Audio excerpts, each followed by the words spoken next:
Hello दोस्तों, ये कहानी एक ऐसे लड़के की है जो इतना ज्यादा वीक होता है, इस वजह से उसके पेरेंट्स को एक डीमन बेरहमी से मार देता है। लेकिन आगे चल के इसके एंगर के चलते उसको एक ऐसा वेपन मिलता है जिसकी मदद से अब वो वर्ल्ड का सबसे स्ट्रॉन्गेस्ट पर्सन में से एक है। तो कहानी की स्टार्टिंग में हम लोग को दो भाइयों को दिखाया जाता है। बड़े भाई का नाम जेन होता है और दूसरे छोटे भाई का नाम काचेन होता है। और इन्हीं के मुंह से हमें पता चलता है कि पास्ट में गॉड्स और डीमन के बीच में एक बहुत खतरनाक लड़ाई हुआ था, जिसमें डीमंस जो थे वो ऑलमोस्ट सभी गॉड्स को मार चुके थे। लेकिन तभी वहाँ पे गॉड्स का प्रोटेक्टर आ जाता है जो कि उन डीमंस को बहुत इजी तरीके से मार देता है। लेकिन इन द एंड भाई क्या होता है, उसको भी धोखे से मार दिया जाता है। लेकिन मरने से पहले जो गॉड का प्रोटेक्टर था उसने बड़े बड़े डीमंस और मॉन्स्टर्स को सील कर दिया। और हमें पता चलता है कि उसके मरने के बाद उसके बॉडी के 72 पीसेस पूरे वर्ल्ड में फैल गए थे। इधर कहानी प्रेजेंट में आता है। हम लोग देखते हैं जेन और काचिन को जो कि घर में होते हैं अपने, लेकिन उनका घर बहुत ही जोरों से हिलने लगता है और वो क्या करते हैं, बाहर भागते हुए आते हैं। और जैसे वो बाहर आते हैं तो हम लोग क्या देखते हैं कि उनका भाई पूरा का पूरा घर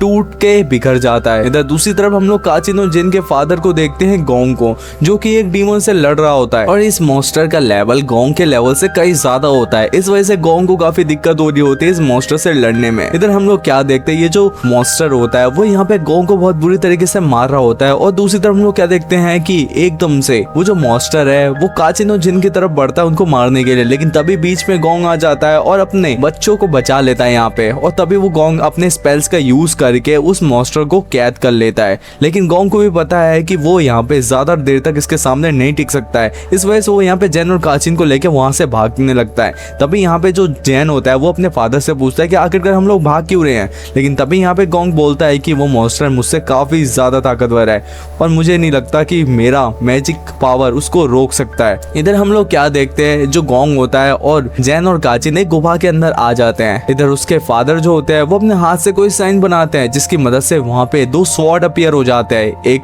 तरफ जैन उस स्वॉर्ड को उठाता है, दूसरी तरफ गोंग उस स्वॉर्ड को उठा लेता है। इसके बाद हम लोग क्या देखते हैं कि वहाँ पे चमकती हुई एक बॉक्स वहाँ पे अपीयर हो जाता है। इधर गोंग उस बॉक्स को लेके जैन के पास जाता है और उसको वो बॉक्स दे देता है और कहता है कि ये एक ट्रेजर से कम नहीं है और तुम मुझसे वादा करो कि जब काचिन बड़ा हो जाएगा तो तुम इस बॉक्स को उसे दे दोगे और अब से इस बॉक्स की पूरी जिम्मेदारी तुम्हारी है। इधर वो लोग बातें कर ही रहे होते हैं, लेकिन तभी पूरी की पूरी गुफा हिलने लगती है। इधर गोंग यहाँ पे काचिन और जैन समझ जाते हैं कि वो मॉन्स्टर उस स्पेल से आजाद हो चुका है, अब वो उनकी तरफ बढ़ रहा है। इधर यहाँ पे जो गोंग होता है वो यहाँ पे जैन और काचिन को लेके गुफा के अंदर से भागने लगता है और साथ ही साथ गुफा के मैजिक स्पेल को एक्टिवेट कर देता है। इधर हम लोग क्या देखते हैं, गोंग, काचिन और जैन यहाँ पे एक पतले से रास्ते से भाग रहे होते हैं जहाँ पे नीचे सिर्फ और सिर्फ लावा होता है। लेकिन तभी हम लोग क्या देखते हैं कि दीवार तोड़ते हुए मॉन्स्टर सीधा गोंग के ऊपर अटैक कर देता है। लेकिन गोंग जो होता है अपने मैजिक स्पेल का यूज करके उस मॉन्स्टर को यहाँ पे सील कर देता है और साथ ही साथ उस लावे में ढकेल देता है। इधर गोंग को सही सलामत देख के काचिन और जैन काफी ज्यादा खुश हो रहे होते हैं, लेकिन उनकी खुशी थोड़ी देर की होती है क्योंकि पीछे से एक लेडी डीमन वहां पे आ जाती है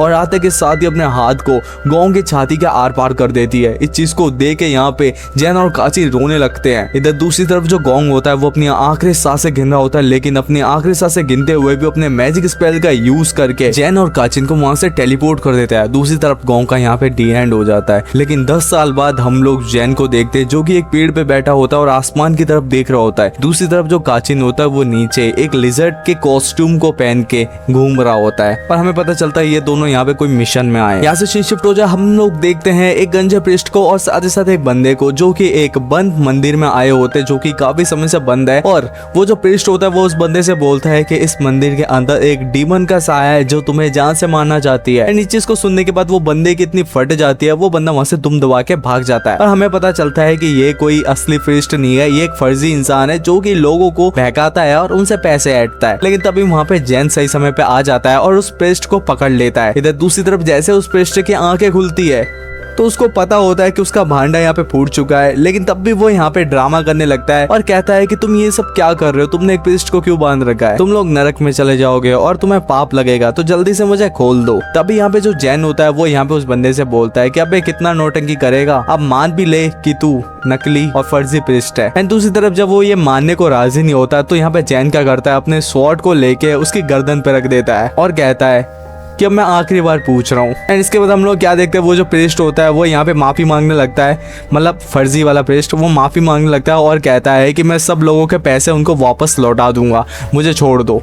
इधर से सीन शिफ्ट हो जाता है, हमें एक घर को दिखाया जाता है और आज हमें पता चलता है कि आज जैन और काचिन का अडल्ट सेरेमनी है, यानी काचिन का अडल्ट सेरेमनी है। और हम लोग जैन और काचिन को देखते हैं जो कि यहाँ पे उस रिचुअल को कर रहे होते हैं। इधर जैसे रिचुअल स्टार्ट होता है तो हम लोग क्या देखते हैं कि काचिन के चारों तरफ से एक गोल्डन ऑरा निकल रहा होता है और जैसे वो ऑरा हटता है तो काचिन भी एक स्लेयर बन चुका होता है जो कि डीमन को मारेगा। इधर जैन भी बोलता है कि बहुत बहुत बधाई हो मेरे भाई, अब से तुम भी एक स्लेयर बन चुके हो और मुझे पता है कि इन फ्यूचर में तुम एक बहुत ही स्ट्रॉन्गेस्ट स्लेयर बनोगे जो कि डीमंस को बहुत बुरी तरीके से मारेगा। लेकिन दूसरी तरफ काचिन यहाँ पे जैन से बोलता है, लेकिन बड़े भाई क्या मैं सही में कभी डीमन हंटर बन भी पाऊंगा, क्योंकि मुझे वो फील नहीं आ रहा है। लेकिन दूसरी तरफ जैन बोलता है काचिन को कि देखो तुमने और मैंने कई लड़ाइयां ऐसे लड़ी है तो मुझे पता है कि तुम एक बहुत ही अच्छे डीमन हंटर बनोगे। इसके बाद हम लोग जैन के हाथ में वही बॉक्स को देखते हैं जो कि उसके फादर ने उसको दिया होता है और उसको कहा होता है कि जब काचिन बड़ा हो जाए तो उसको ये बॉक्स दे देना। इसके बाद हम लोग क्या देखते हैं, जो जैन होता है वो काचिन को वो बॉक्स दे देता है। इधर जैसे ही काचिन उस बॉक्स को ओपन करता है तो वो क्या देखता है कि उसके अंदर से उसको एक छोटा सा लोहे का रॉड मिलता है। इस चीज को देख के जैन और काचिन दोनों काफी ज्यादा हैरान हो जाते हैं और जैन यहाँ पे काचिन से पूछता है कि आखिरकार ये क्या चीज है, ये तो मुझे किसी काम का नहीं लग रहा है। इधर काचिन बोलता है कि भले ये कोई काम का नहीं है, भले ये कचरा है, लेकिन ये मेरे लिए बहुत ही ज्यादा इंपॉर्टेंट है क्योंकि ये हमारे पापा ने हमें दिया है, तो ये मेरे लिए बहुत ही ज्यादा मायने रखता है। इधर दूसरी तरफ वो दोनों बातें कर ही रहे होते हैं, लेकिन तभी वहाँ पे एक बूढ़ा आदमी भागते हुए आता है और उन दोनों से मदद मांगने लगता है और कहता है कि उसके गांव में किसी डीमन ने हमला कर दिया है और साथ ही साथ उसके गांव के बहुत सारे लोग लापता हो चुके हैं। लेकिन इसके बावजूद भी जैन और काचिन वहाँ से जाने लगते हैं। लेकिन दूसरी तरफ बूढ़े आदमी के फोर्स करने के बाद जैन बूढ़े आदमी का हाथ पकड़ लेता है और जिस वजह से बूढ़े आदमी के हाथ में जो बैग था वो नीचे गिर जाता है, जिसमें से बहुत सारे सिक्के और एक बेल वहाँ पे बाहर आता है। और जैसे ही दूसरी तरफ जैन का नजर जाता है उस बेल की तरफ तो उसको याद आ जाता है ये बेल तो उसी लेडी डीमन के पास था जिसने उसके फादर को मारा है। इसके बाद यहाँ पे जैन और काचिन डिसाइड करते हैं कि वो इस बूढ़े आदमी के साथ उसके गांव में जाएंगे और ऐसा वो करते भी है क्योंकि सीन शिफ्ट होने के बाद हम लोग क्या देखते हैं, जैन और काचिन उसी गांव के मेन डोर पे होते हैं एंड उसके बाद वो दोनों अंदर जाने लगते हैं और वो लोग देखते हैं कि वहाँ पे बहुत ही ज्यादा फॉग होता है और जिसके चलते यहाँ पे काचिन जैन से अलग हो जाता है। लेकिन तभी यहाँ पे जो जैन की नजर जाती है एक कैट डीमन पर। इधर जो जैन होता है उस बेल को आगे करते हुए कहता है तुम मुझे बस इतना बता दो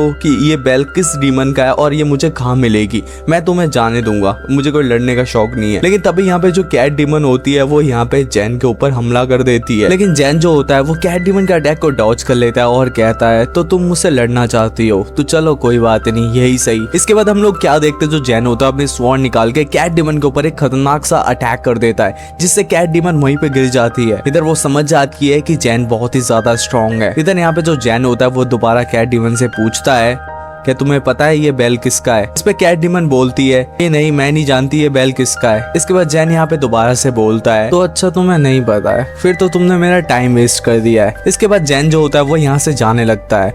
लेकिन यहाँ पे कैट डीमन जो होती है वो काफी ज्यादा गुस्से में होती है और वो फिर से उठ के जैन के ऊपर अटैक कर देती है। लेकिन जैन को ये बात पता होता है, अब वो अपना दोनों स्वॉर्ड निकालता है और उस कैट डीमन को जान से मार देता है। इधर मरते हुए वो कैट डीमन बताती है कि भले ही तुमने मुझे मार दिया लेकिन मेरा भाई बहुत से ज्यादा ताकतवर है और वो तुम्हारे भाई को जरूर मार देगा।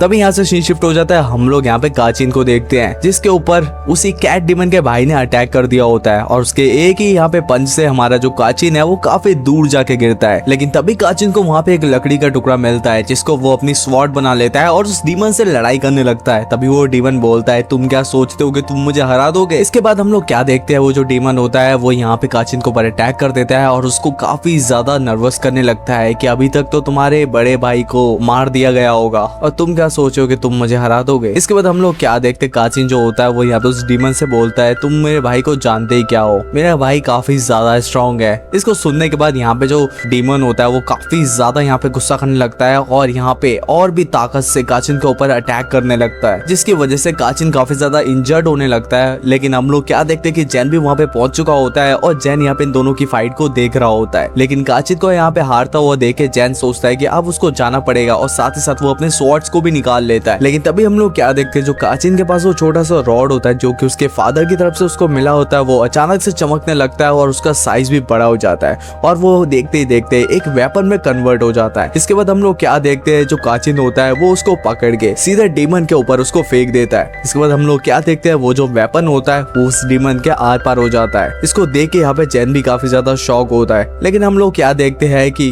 उस वेपन के आर पार होने के बाद भी वो डीमन मरता नहीं है। लेकिन दूसरी तरफ यहाँ पे काचिन भी बेहोश हो चुका होता है। तभी वहाँ पे जैन आ जाता है और उस डीमन से वही सवाल पूछता है, क्या तुम जानते हो ये बेल किसका है? लेकिन तभी वो जो डीमन होता है वो यहाँ पे मना कर देता है। इधर डीमन के मना करने के बाद जैन जो होता है वो उस बेल को थोड़ा सा हिलाता है, जिसकी साउंड की मदद से यहाँ पे जो डीमन होता है वो पूरी तरीके से हिप्नोटाइज हो चुका होता है और वो सब कुछ बता रहा होता है। वो बताता है कि वो बेल एक सुमेरे नाम की डीमन ने उसको दिया है और साथ ही साथ सुमेरे किसी चीज की तलाश कर रही है। लेकिन इतना बताते ही वो बेल आसमान में उड़ने लगता है और सीधा उस डीमन के मुंह के अंदर चला जाता है। उसके बाद हम लोग क्या देखते हैं कि वो डीमन फूलने लगता है और एक टाइम बॉम्ब के जैसे वहां से फट जाता है। इसके बाद यहाँ से सीन शिफ्ट हो जाता है। हम लोग यहाँ पे काचिन और जैन को देखते हैं, जहाँ पे काचिन को अब होश आ चुका होता है और जैन भी यहाँ पे हंसने लगता है उसको देख के और कहता है काचिन से कि तुम्हारी पहली लड़ाई तो काफी ज्यादा अच्छी थी। इसके बाद हम लोग काचिन को देखते हैं, जिसके हाथ में उसका वही होली वेपन होता है जो अपने आप ही यहाँ पे छोटा हो जाता है। इसके बाद काचिन उस वेपन को लेके जैन के पास जाता है और कहता है कि भैया सच बोलूं तो मैं नहीं जानता कि इस वेपन को कैसे बड़ा करते हैं। लेकिन दूसरी तरफ जैन के माइंड में तो सिर्फ एक ही बात चल रही होती है कि आखिरकार उस डीमन ने जो बात कही थी कि वो जो डीमन है वो सोल फ्रेगमेंट के पीछे पड़ी हुई है, तो आखिरकार ये सोल फ्रेगमेंट है क्या। लेकिन तभी यहाँ पे जैन और काचिन के पीछे दो अननोन पर्सन वहाँ पे आ जाते हैं और वो दोनों बातें कर रहे होते हैं काचिन के वेपन के बारे में, जो उसके पास वेपन है वो उससे लेना चाहते हैं। लेकिन दूसरी तरफ जैन ये जानने के बाद अपने स्वॉर्ड को निकाल लेता है और उनसे लड़ने के लिए तैयार हो जाता है। लेकिन जैन को देख के लगता नहीं है कि वो इस हालत में है कि वो इन दोनों से लड़ सके, क्योंकि पिछली फाइट की वजह से जैन यहाँ पे काफी ज्यादा थक चुका है। इधर हम लोग उस लड़की को देखते हैं जो यहाँ पे जैन और काचिन से बोलते हैं कि हम तुम्हें हार्म नहीं करना चाहते हैं, हमें बस वो सेंसिन आयरन दे दो। इधर वो लड़की कांचिन के होली वेपन की बात कर रही होती है। लेकिन तभी यहाँ पे जो जैन होता है वो अपने स्वॉर्ड निकाल के खड़ा हो जाता है और कहता है मेरे जीते जी तो ये नहीं होने वाला। इसके बाद हम लोग जैन को देखते हैं जो अपनी स्वॉर्ड लेके उनका अटैक कर देता है। बदले में वो लड़की भी यहाँ पे जैन के ऊपर अटैक कर देती है। इधर हम लोग देखते हैं कि जैन के अटैक को वो लड़की इजिली डॉज कर लेती है और ऐसा इसलिए होता है क्योंकि हमारा जैन काफी ज्यादा यहाँ पे इंजर्ड होता है और काफी थका हुआ होता है। इधर जैसे वो दोनों फिर से अटैक करने के लिए असेंबल होते हैं, उसी बीच यहाँ पे हमारा जैन वहीं पे गिर जाता है और क्योंकि वो काफी ज्यादा थक चुका होता है। इधर वो लड़की अटैक करने ही वाली थी, लेकिन तभी यहाँ पे उसका दूसरा पार्टनर आ जाता है और आके इस फाइट को रोक देता है और कहता है कि हम यहाँ पे तुमसे लड़ने नहीं आए हैं। उसके बाद वो अपना कोई एक मैजिक स्पेल करता है जिसकी मदद से वो यहाँ पे जैन को हील कर देता है और वो कहता है कि हमारा यहाँ पे मोटिव तुम्हें कोई हार्म करना नहीं है और हम तुमसे लड़ने के लिए नहीं आए हैं। तभी यहाँ पे जैन यहाँ पे उन दोनों से पूछता है अगर तुम हमें हार्म नहीं करना चाहते हो तो आखिरकार तुम्हें ये वेपन चाहिए क्यों। तभी यहाँ पे वो जो लड़की होती है वो बताती है कि ये वेपन एक गॉड का है और इस वेपन का नाम सेंजन आर्यन है और ये एक गॉड से बिलोंग करता है। तभी उसका दूसरा पार्टनर यहाँ पे बताता है जैन और काचिन को कि ये एक गॉड ऑफ वॉर का वेपन है। लेकिन तभी जैन इन दोनों से पूछता है कि ये सब तो ठीक है, लेकिन ये बताओ कि तुम दोनों कौन हो। उनमें से वो जो बंदा होता है वो कहता है कि मुझे माफ करना कि मैंने शुरुआत में ही तुम्हें यार अपने बारे में इंट्रोड्यूस नहीं करवाया, और जहाँ तक मेरी बात है तो मेरा नाम सारो है और इसका नाम जू है। इधर हम लोग देखते हैं जू का फेस। जू अपने मास्क को उतारती है पर पता नहीं, लेकिन इसको देखने के बाद यहाँ पे जैन और काचिन के मन में कुछ कुछ होने लगता है। इधर दूसरी तरफ सारो कहानी को आगे करते हुए कहता है कि ये वेपन एक बहुत ही स्ट्रॉन्गेस्ट गॉड का है। जब डीमंस और गॉड के बीच में लड़ाई हुई थी तो हमारे गॉड ऑफ वॉर ने यहाँ पे गॉड्स के साइड से फाइट किया था और डीमंस को मारा था, लेकिन डीमंस ने धोखे से गॉड ऑफ वॉर को मार दिया था, जिसके बाद गॉड ऑफ वॉर के बॉडी के 72 पीसेस पूरे वर्ल्ड में फैल गए थे और उनमें से एक ये वेपन भी है। तभी यहाँ पे सारो जैन को बताता है लेकिन मुझे नहीं लगता कि तुम मेरी बात पे विश्वास कर रहे हो। इधर जैन बोलता है कि बिल्कुल ठीक कहा, लेकिन मैं तुम्हारी बातों पे विश्वास क्यों करूं। तभी यहाँ पे सारो बोलता है कि तुम करो ना करो लेकिन यही बात सच है। तभी यहाँ पे जैन जो होता है वो सारो को बोलता है लेकिन भाई मैं कैसे विश्वास कर लूं, जो तू कह रहा है वो सच है। लेकिन तभी यहाँ पे सारो जैन को बताता है कि देखो जैन, तुम्हें हमारी बातों पे विश्वास करना ही होगा। गॉड ऑफ वॉर के हिसाब से जब भी ये वेपन जागता है तो इसका ऑरा इतना ज्यादा हाई होता है, इससे पूरे वर्ल्ड में यहाँ तक कि हेवन और हेल में भी इसका इम्पैक्ट पड़ता है। और जब ये वेपन कल एक्टिवेट हुआ था तो इसका इम्पैक्ट हेल और हेवन दोनों जगह पे गया था। यहाँ तक कि डीमंस को पता चल चुका है कि ये होली वेपन अब एक्टिव हो चुका है, तो वो सारे डीमन अब इस वेपन को लेने के लिए तुम्हारा पीछा करेंगे और अपनी जान लगा देंगे इस वेपन को लेने के लिए। और गलती से भी अगर डीमंस के हाथ में ये वेपन चला जाता है तो तुम सोच भी नहीं सकते कि इस दुनिया का क्या होगा। वो डीमंस जाके अपने डीमन लॉर्ड को जगा देंगे और आजाद कर देंगे। उसके बाद इस पूरी दुनिया को कोई भी नहीं बचा सकता। इस दुनिया में कोई गॉड नहीं होगा जो उस डीमन से जाके लड़ सके। तो तुम मेरी बातों को समझ रहे हो ना। तभी जैन यहाँ पे बोलता है, देख भाई तेरी कहानी तो अच्छी है लेकिन मुझे इन सब चीजों में कुछ इंटरेस्ट नहीं है और मुझे विश्वास नहीं हो रहा जो तू कह रहा है। तभी यहाँ पे इस चीज को सुनने के बाद जू यहाँ पे कहती है कि आखिरकार तुझे प्रॉब्लम क्या है भाई, तुम हमारी बातों पे विश्वास क्यों नहीं कर रहा है। इधर जो जू होती है वो काफी ज्यादा यहाँ पे गुस्सा करने लगती है और कहती है तू मान क्यों नहीं लेता है कि ये एक गॉड का वेपन है और ये काफी ज्यादा स्ट्रॉन्ग वेपन है। तू समझ नहीं सकता है कि अगर ये वेपन किसी गलत हाथ में पड़ जाता है तो क्या होगा इस दुनिया का, तू इमेजिन भी नहीं कर सकता। लेकिन तभी हम लोग क्या देखते हैं, काचिन यहाँ पे आगे आ जाता है और आके सेंजन आयरन को यहाँ पे उस लड़की को दे देता है और कहता है कि अगर इस वेपन से पूरी दुनिया की जान बचाई जा सकती है तो मैं भरोसा करके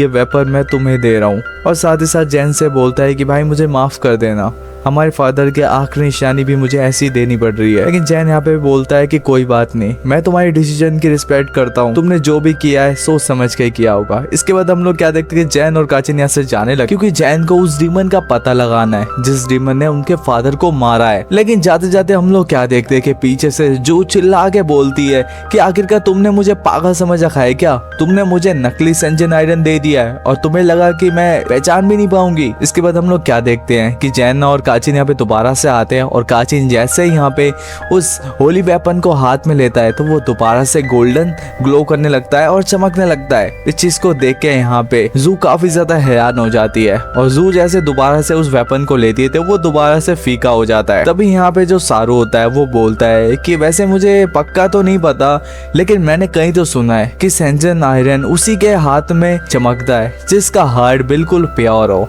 और जैसे कि काचिन का हार्ट बिल्कुल प्योर है तो अब काचिन सेंजन आयरन का मास्टर बन चुका है और यही सेंजन आयरन को अब एक्टिव कर सकता है। इसको सुनने के बाद वो काफी ज्यादा हैरान हो जाते हैं और हमें पता चलता है कि अब ना चाहते हुए भी काचिन और जैन को अब सारो और जू के साथ जाना होगा। और अब यहाँ से काचिन और जैन का एक नया एडवेंचर शुरू होता है। इसके बाद हम लोग क्या देखते हैं, जो सारो होता है वो अपने मैजिक स्पेल्स का यूज करके वहाँ पे एक शिप को समन कर लेता है। इसके बाद हम लोग जैन और काचिन को देखते हैं जो कि उस शिप के अंदर होते हैं और यहाँ पे खाना खा रहे होते हैं। इतना सारा खाना देखने के बाद जैन और काचिन अपने आप पे कंट्रोल नहीं कर पाते और जल्दी जल्दी में खाना ठूसने लगते हैं। इस चीज को देख के जू काफी ज्यादा गुस्सा करने लगती है और जैन से बोलती है कि अरे पहले कभी खाना नहीं खाया क्या। इस पे हमारा जो जैन होता है वो यहाँ पे जू को जवाब देते हुए कहता है कि अगर मैं कम खाना खाऊंगा तो तुम्हारे जैसे सुअर का मास्क लगा के मुझे घूमना पड़ेगा। ये सुनने के बाद जू काफी ज्यादा गुस्सा हो जाती है और जैन को एक चाटा मार देती है। इसी बीच हम लोग शिप के बाहर एक लड़की को देखते हैं जिसकी कंडीशन काफी ज्यादा खराब होती है। तभी शिप के अंदर एकदम से इमरजेंसी स्टॉप लग जाता है और शिप डिसबैलेंस होके एक जगह पे जाके रुक जाती है। जैसे जैन बाहर आता है तो वो देखता है उसी लड़की को जो कि वहाँ पे बेहोश पड़ी होती है। इधर जैन भागते हुए जाता है, उस लड़की को उठाता है और कहता है कि शायद से आपको मेरी जरूरत है। इसके बाद जैन उस लड़की को अपने गोद में लेके शिप की तरफ वापस आ जाता है। इसके बाद हम लोग देखते हैं कि सभी मिलकर उस लड़की को शिप के अंदर ले जाते हैं और उसकी पट्टी वट्टी करते हैं, उसको खाने के लिए कुछ देते हैं। उसके बाद यहाँ पे हमारा जो जैन होता है वो उस लड़की के साथ फ्लर्ट करने लग जाता है और कहता है कि मिस अगर आप चाहो तो हम लोग कॉफी पे चल सकते हैं। इस चीज को सुनने के बाद हमारी यहाँ पे जो जू होती है वो काफी ज्यादा फ्रस्ट्रेटेड हो जाती है और जैन से कहने लगती है कि आखिरकार तुम्हारी दिक्कत क्या है, तुम उस लड़की के साथ फ्लर्ट क्यों कर रहे हो। अभी यहाँ पे जैन बोलता है इससे तुम्हारा क्या काम है, ये मेरा आपस का मामला है। इन दोनों के बीच में तभी बहस हो जाती है। इधर जैन जो होता है वो अपनी स्वॉर्ड निकाल लेता है, लेकिन दोनों के बहसबाजी के बीच में हमारा जो काचिन होता है भाई वो एक गिलास में पानी लेके उस लड़की को ऑफर करता है। तभी वो लड़की उस पानी को पी के यहाँ पे अपनी पूरी कहानी को एक्सप्लेन करती है कि कैसे कुछ गुंडे यहाँ पे उसके पीछे पड़े थे और ना चाहते हुए भी पता नहीं क्यों वो उसको जान से मारना चाहते हैं और जैसे तैसे उन गुंडों से बच के वो भाग आई है और डार्क वैली की तरफ जा रही है। इसको सुनने के बाद यहाँ पे जो जैन होता है वो बोलता है ये तो काफी अच्छी बात है क्योंकि हम लोग भी डार्क वैली की तरफ जा रहे हैं तो हम तुम्हें वहां तक छोड़ देंगे। तभी वो लड़की बोलती है कि मुझे माफ करना, मैंने अपने आप को इंट्रोड्यूस नहीं किया, मेरा नाम जिंक है। इसके बाद हम लोग क्या देखते हैं कि उनकी बातें चलती है और इतने में वहाँ पे रात हो जाती है तो सभी लोग भाई अपने अपने रूम रूम में चले जाते हैं सोने के लिए। इसी बीच हम लोग रात को क्या देखते हैं कि जैन और काचिन तो घोड़े बेच के सो रहे होते हैं, लेकिन जिंग यहाँ पे जग रही होती है क्योंकि उसका इरादा कुछ और होता है। वो अपनी मैजिक का यूज करके सेंजन आयरन को चुराने की कोशिश करती है, लेकिन काचिन की मैजिकल पावर की वजह से वो ऐसा कर नहीं पाती।